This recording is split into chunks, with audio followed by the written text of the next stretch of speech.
ఇచ్చిన దేహం 9 నెలల యాగం అమ్మయే సృష్టికి మూలం అమ్మయే సృష్టికి మూలం ఓం మాతృదేవో భవ. ఓం మాతృదేవో భవ ప్రేక్షకులకు సుస్వాగతం. స్త్రీలు ఎదుర్కొంటున్న సమస్యల్లో బాధించేది ఒకటుంది, గర్భసంచి తొలగించవలసి రావడం. ఎందుకు, ఎలా జరుగుతుంది అనేది డాక్టర్ గారు చెప్తారు. తర్వాత కుటుంబ జీవనంలో ఎలాంటి ఒత్తిడి కలగజేస్తుందో టెన్షన్ ఎపిసోడ్ లో చూడండి. డాక్టర్ గారు, హిస్టెక్టమీ అంటే ఏమిటి? హిస్టెక్టమీ అంటే గర్భసంచి తొలగించే ఆపరేషన్. ఈ ఆపరేషన్ అప్పుడే అవసరాన్ని బట్టి ట్యూబ్స్ని, ఓవరీస్ని కూడా రిమూవ్ చేస్తాం. ఎటువంటి సందర్భాల్లో గర్భసంచిని తీసేయాల్సిన అవసరం ఉంటుంది? ఈ గర్భసంచిలో కొన్ని ప్రాబ్లమ్స్ ఉన్నప్పుడు గర్భసంచిని తీయాల్సి వస్తుంది. ఈ గర్భసంచిలో గడ్డలు ఉంటాయి, ఫైబ్రాయిడ్ అని, అడినోమయోసిస్ అని కండిషన్స్ ఉంటుంది. గర్భసంచి తన పొజిషన్ నుంచి యోనిలోకి జారిపోయి ఉంటుంది, యూట్రైన్ ప్రొలాప్స్ అని చెప్తాము. ఒక్కొక్కసారి ఓవర్ బ్లీడింగ్ అవుతుంది, ఈ డియుబి అని చెప్తాము. కొంతమందికి ఎప్పుడు కడుపు నొప్పి చాలా కాలంగా ఉంటుంది, అంటే చాలా మందులు వాడినా కూడా నయం కాదు, క్రానిక్ పెల్విక్ ఇన్ఫ్లమేటరీ డిజీజ్ అని చెప్తాము. ఇది కాకుండా ఇరోషన్ సర్విక్స్ అని చెప్తాము, తెల్లమేలినటువంటిది అవుతుంటుంది. గర్భసంచిలో పుండు అనమాట, బయాప్సీలో సివియర్ డిస్ప్లేసియా అని వచ్చి ఉంటుంది. ఇటువంటి కండిషన్లో చేస్తాము. లాస్ట్గా జెనిటల్ ట్రాక్ట్ క్యాన్సర్, ముఖ్యంగా 3 క్యాన్సర్లు వస్తుంటుంది. ఎక్కువగా క్యాన్సర్ సర్విక్స్ అంటే గర్భసంచి ముఖద్వారంలో వచ్చే క్యాన్సర్, తర్వాత endometrial carcinoma, ovarian cancer. So ఈ మూడింటికి మనం గర్భసంచి తొలగించడమే కాకుండా దీంతో పాటే కీమోథెరపీ, రేడియోథెరపీ కూడా అవసరాన్ని బట్టి తీసుకోవాల్సి వస్తుంది. గర్భసంచి ఆపరేషన్ చేయాలనా లేదా అనేది దేన్ని బట్టి నిర్ణయిస్తారు? ఈ గర్భసంచిని తీయడమా లేదా అనేది ఈ పేషెంట్ ఒక ఏజ్, తర్వాత ఈ జబ్బు ఒక నేచర్, దాని తీవ్రతను బట్టి ఉంటుంది. ఉదాహరణకి చిన్న వయసులో ఈ ప్రాబ్లం వచ్చినప్పుడు వీలైనంత వరకు మనం గర్భసంచిని ఉంచేదానికి ప్రయత్నం చేస్తాము. అదే ప్రాబ్లంకి ఇప్పుడు ఎక్కువ వయసు, ఇప్పుడు 40-45 ఏళ్ళు పైబడిన వాళ్ళకి వచ్చినప్పుడు వాళ్ళకి హిస్టెక్టమీ సజెస్ట్ చేస్తాం. ఇప్పుడు ఫైబ్రాయిడ్ ఉంటుంది అనుకోండి, ఈ పెళ్లి కాని అమ్మాయిల్లో లేదా పెళ్ళి అయ్యి పిల్లలు లేకుండా ఉంటారు, అటువంటి వాళ్ళల్లో ఈ ఫైబ్రాయిడ్ ఉండి ఆపరేషన్ చేయాల్సి వచ్చినప్పుడు మనం మయోమెక్టమీ అనే ఆపరేషన్ చేస్తాం. అంటే గడ్డని వరకే తీసేది, గర్భసంచి ఉంచేది, ఎందుకంటే వాళ్ళకి పిల్లలు పుట్టాలి కాబట్టి. ఇదే రకంగా డియుబి అంటే ఓవర్ బ్లీడింగ్ ఉంటుంది. ఇటువంటి వాళ్ళకి చిన్న వయసులో వచ్చిందనుకోండి ఈ ప్రాబ్లం, 25-30 అటువంటి వయసులో ఈ ప్రాబ్లం వచ్చినప్పుడు వాళ్ళకు ఒకవేళ థైరాయిడ్, షుగర్ ప్రాబ్లం ఉంటే దాన్ని కరెక్ట్ చేయడం, మందులు వాడడం, డయట్, ఎక్సర్సైజ్ అన్నీ చెప్తాము. ఇది కాకుండా అవసరమైతే డిఎన్సి చేయడం, లేదంటే ఎండోమెట్రియల్ అబ్లేషన్, బలూన్ థెరపీ, ఇటువంటి ప్రొసీజర్స్ మూలంగా గర్భసంచిని ఉంచేదానికి మనం ప్రయత్నం చేస్తాం. ఇదే ప్రాబ్లం 40-45 ఏళ్ళు తర్వాత వస్తే వాళ్ళకి హిస్టెక్టమీ సజెస్ట్ చేస్తాం. ఇంకొక విషయం ఏంటంటే జబ్బుని బట్టి మనం డిసైడ్ చేస్తాం. ఈ క్యాన్సర్ సర్విక్స్ ఎర్లీ స్టేజెస్ ఉన్నప్పుడు చిన్న వయసులోనే 25 ఏళ్ళు అట్లా వాళ్ళకి పిల్లలు కలిగి ఉంటే మనం హిస్టెక్టమీ తప్పకుండా చేస్తాం. అట్లనే పోస్ట్ మెనోపాజల్ బ్లీడింగ్ ఉంటుంది. అటువంటి కండిషన్లో ఏంటంటే 30-50% వాళ్ళకి ఈ క్యాన్సర్స్ కారణంగా ఉంటుంది. సో అటువంటి వాళ్ళలో మనం ఎవాల్యుయేట్ చేసినప్పుడు ఒక్కొక్కసారి ఏ కారణం మనకి కనిపించకపోయినా ముందు జాగ్రత్త కోసం ఆపరేషన్ చేస్తాం, హిస్టెక్టమీ అంటే ప్రొఫిలాక్టిక్ హిస్టెక్టమీ అని చెప్తాం. అట్లా మనం తెలుసుకోవాల్సింది ఏంటంటే ఖచ్చితంగా అవసరం అంటే చిన్న వయసులో అయినా చేస్తాము, లేకపోతే చిన్న వయసులో వీలైనంత వరకు మనం కన్జర్వేటివ్ సర్జరీనే చేస్తాము. పెద్ద వయసు అయినప్పుడు మనం హిస్టెక్టమీ చేస్తాం. గర్భసంచి ఆపరేషన్ చేసేప్పుడు అండాశయాన్ని కూడా తీసేయాల్సిన అవసరం ఉంటుందా? అండాశయం అంటే ఈ ఓవరీ ఈస్ట్రోజన్ ప్రొజెస్ట్రాన్ అనే హార్మోన్స్ని ఉత్పత్తి చేస్తుంది. ఈ ఈస్ట్రోజన్ హార్మోన్స్ వచ్చి ప్రొటెక్టివ్ ఫంక్షన్ మాత్రమే కాకుండా ఈ బోన్ హార్ట్ మీద కూడా ప్రొటెక్టివ్ ఎఫెక్ట్ చూపిస్తుంటుంది.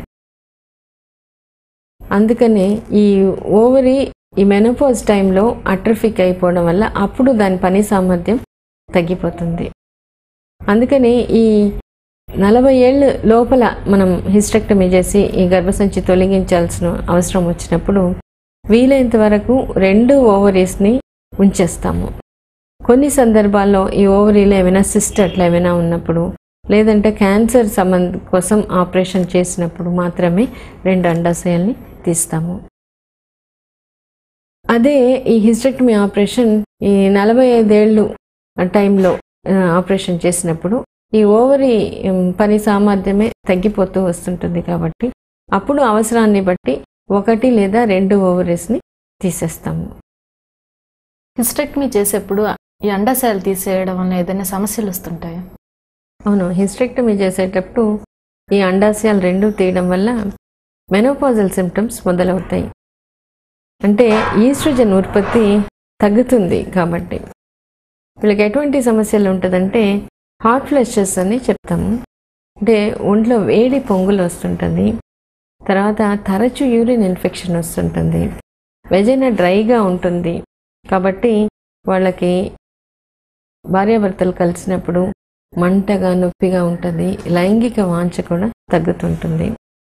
తర్వాత కొంతమందికి మానసిక ఒత్తిడి అంటే మానసిక ప్రాబ్లం ఎక్కువైతే డిప్రెషన్ కూడా రావచ్చు.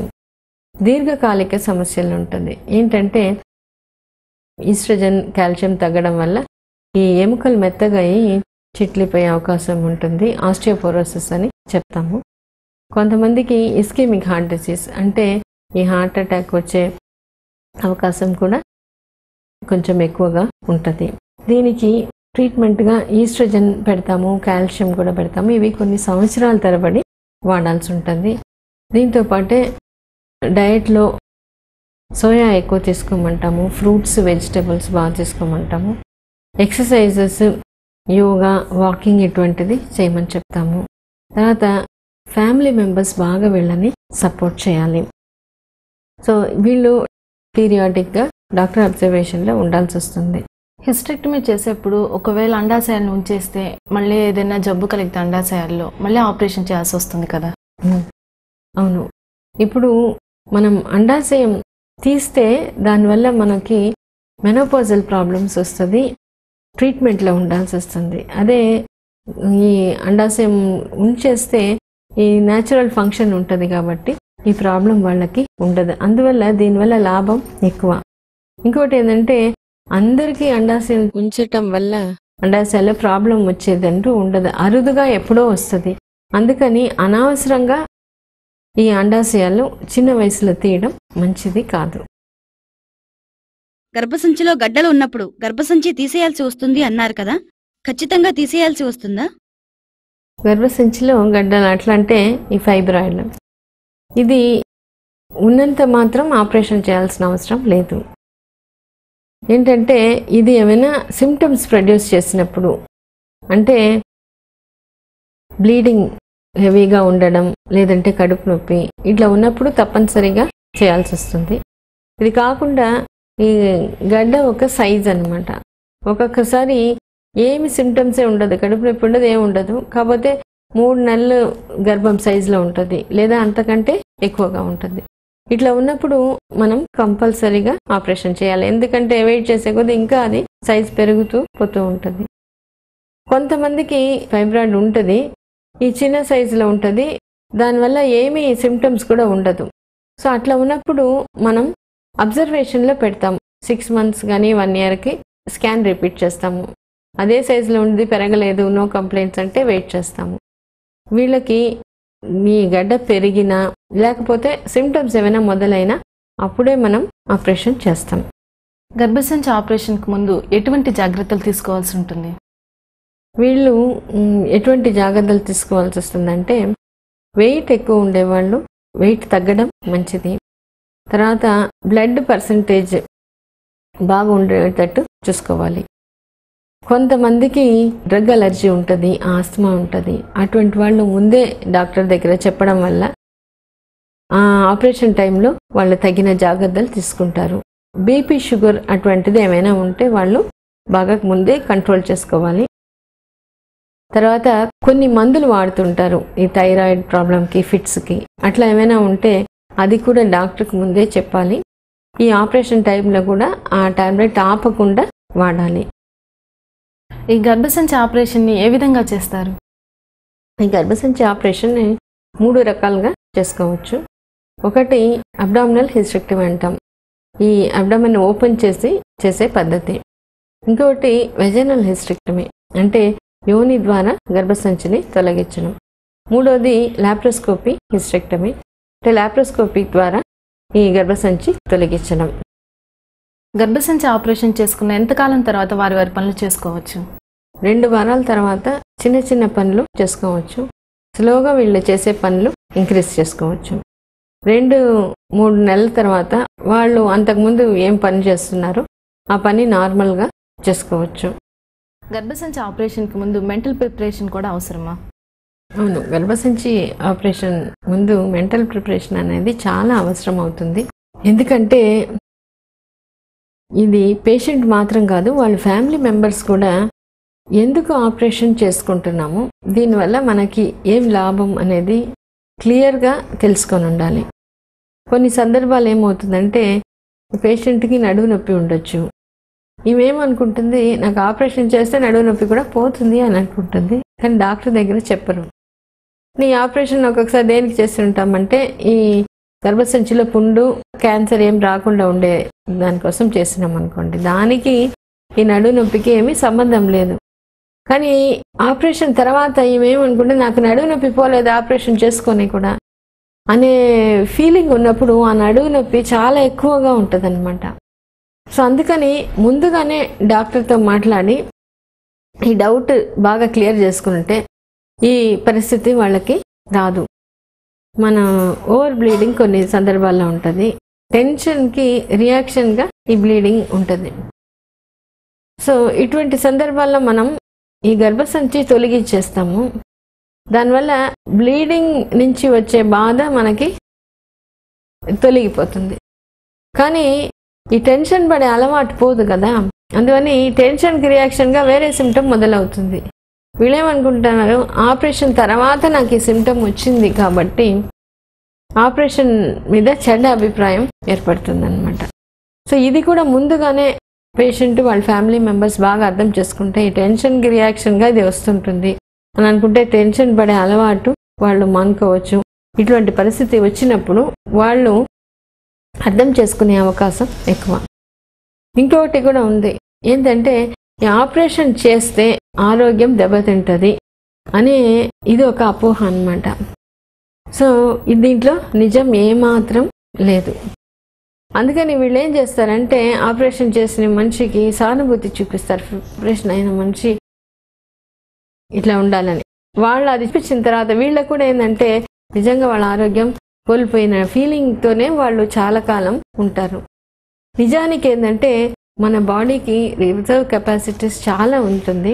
ఇప్పుడు ఈ ఆపరేషన్ పద్ధతులు చాలా బాగా డెవలప్ అయినాయి, మంచి మందులు ఉంటుంది కాబట్టి మనకి ఆపరేషన్ నుంచి రికవరీ బాగుంటుంది. అందుకని కొన్ని నెలల తర్వాత వాళ్ళు ఇంతకుముందు ఎట్లా ఉన్నారో అదే రకంగా ఆరోగ్యంగా ఉంటారు. ఇదే నిజం అన్నమాట.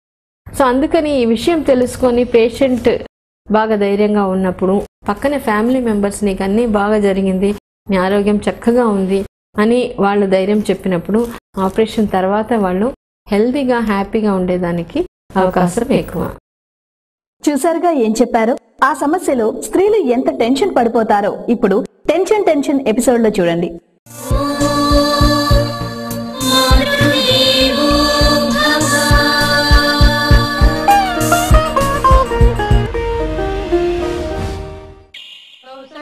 सुप्रजा रामपूर्वा सन्ध्या प्रवर्तते उत्तिष्ठ नरशार्दूल कर्तव्यं दैवमान्विकम् उत्तिष्ठोत्तिष्ठ गोविन्द उत्तिष्ठ गरुडध्वज उत्तिष्ठ कमलाकान्ता त्रैलोक्यं मङ्गलं कुरु उत्तिष्ठोत्तिष्ठ गोविन्द उत्तिष्ठ गरुडध्वज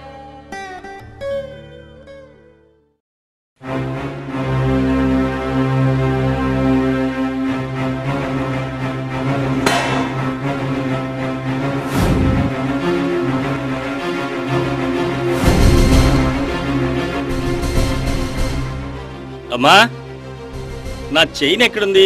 ఆంజనేయ స్వామిది. త్వరగా రామ్మా.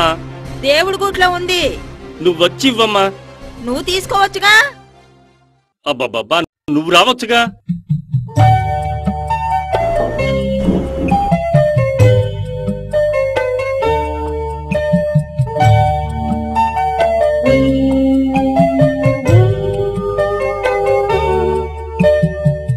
అమ్మా, ఆ చైన్ ఏది? దేవుడి గూట్లో పెట్టానురా. ఎందుకు పెట్టావు అక్కడ?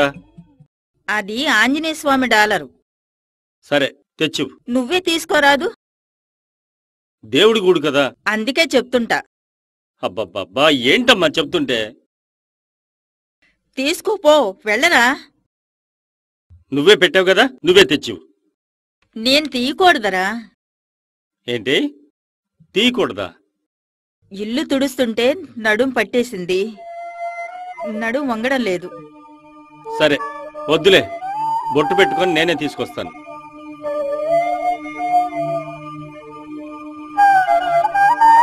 అమ్మా, ఏంటమ్మా అలా ఉన్నావు? అబ్బే ఏం లేదురా. అయినా ఉద్యోగం చేస్తుంటివి కదా, పెళ్లి చేసుకుంటే అన్ని తనే చూస్తుంది కదా మీ మిసెస్. మిస్సెసా? వద్దమ్మా, కొత్తవాళ్ళు నాకెందుకు? నీకైతే నా అభిరుచులన్నీ తెలుసు. నాకు ఈ అమ్మ చాలు. వద్దు, కాస్త దూరంగా ఉండు. నీకేదో అయిందమ్మా. అస్సలు ముళ్ళ లేవు. సరేలే, ఆఫీస్ నుంచి వచ్చాక నీ పని చెప్తా.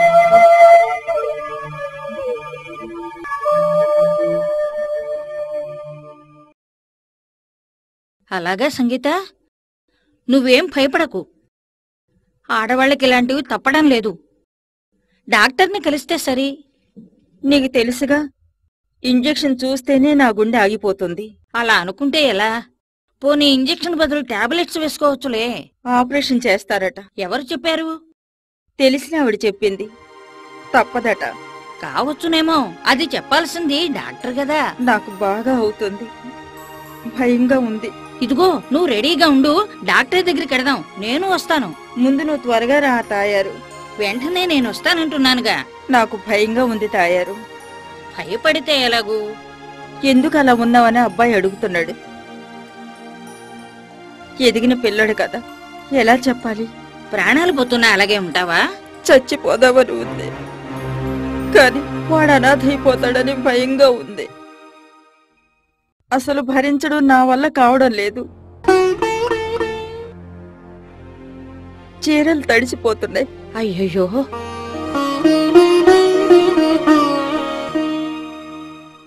ముట్లుడిగే వయసులో ఆడవాళ్ళకి ఇదొక శాపం.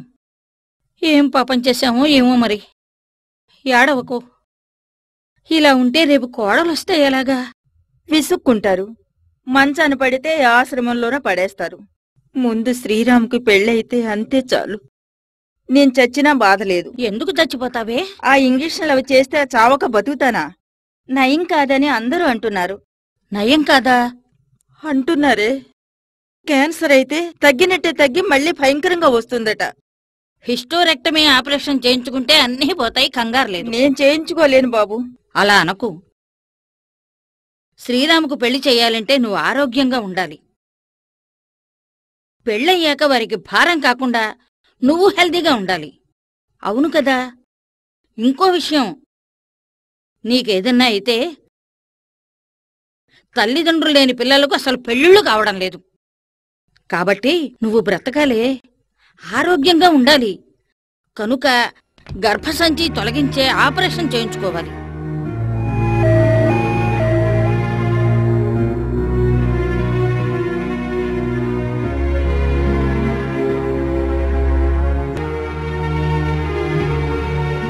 మందులతో తగ్గడం అంటే వాడారు కదా.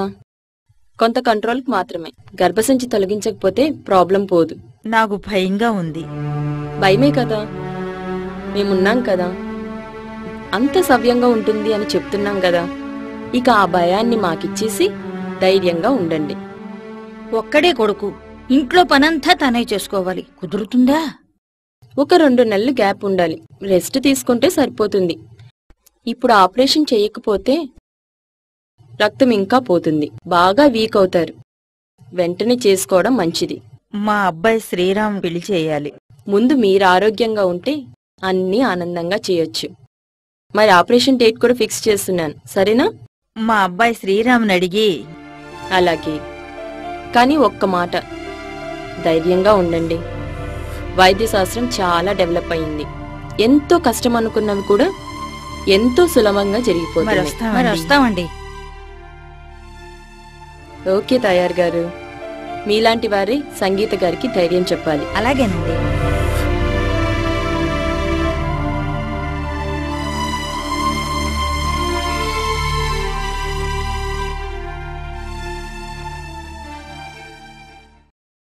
Good morning madam.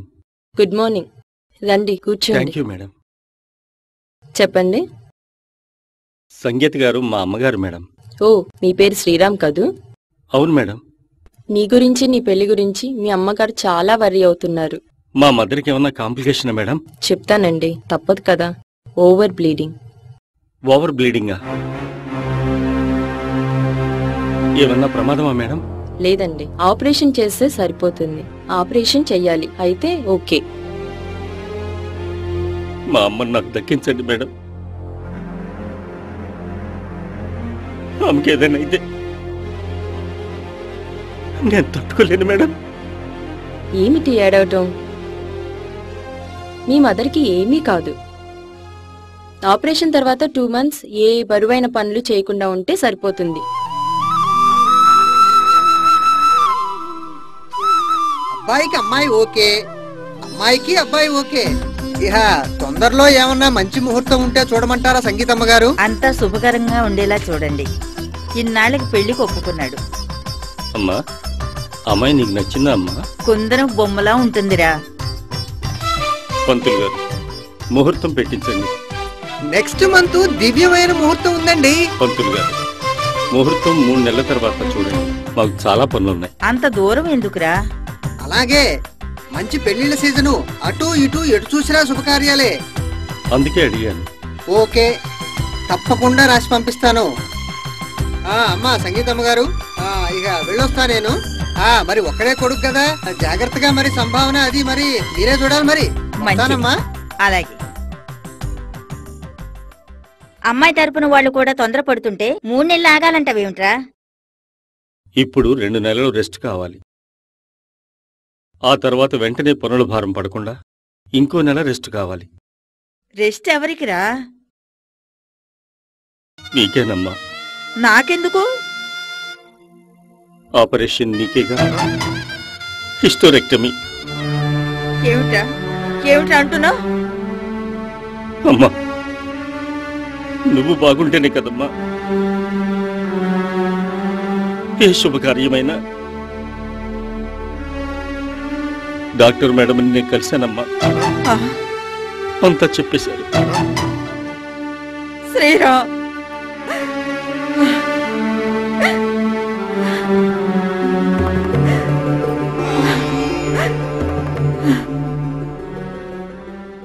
ఈ శాస్త్ర విజ్ఞానం అందరికీ అందించి వారి వారి సమస్యల నుండి బయటపడడానికి మానసిక ధైర్యాన్ని, సంకల్ప బలాన్ని ఇవ్వడానికే మా ప్రయత్నం. మళ్ళీ వచ్చే వారం ఇదే సమయానికి కలుసుకుందాం.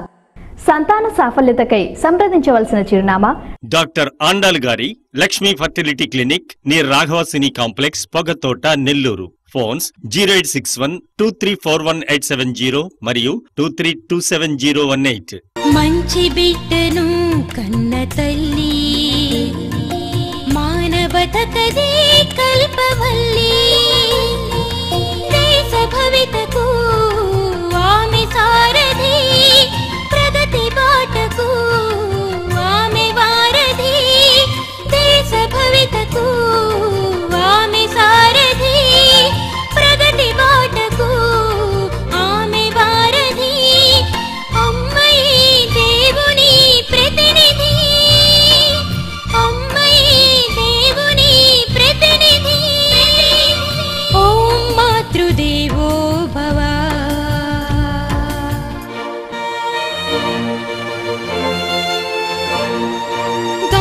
భగత్ అంబేద్కర్ ఠాగూర్ అల్లూరి నేతాజీ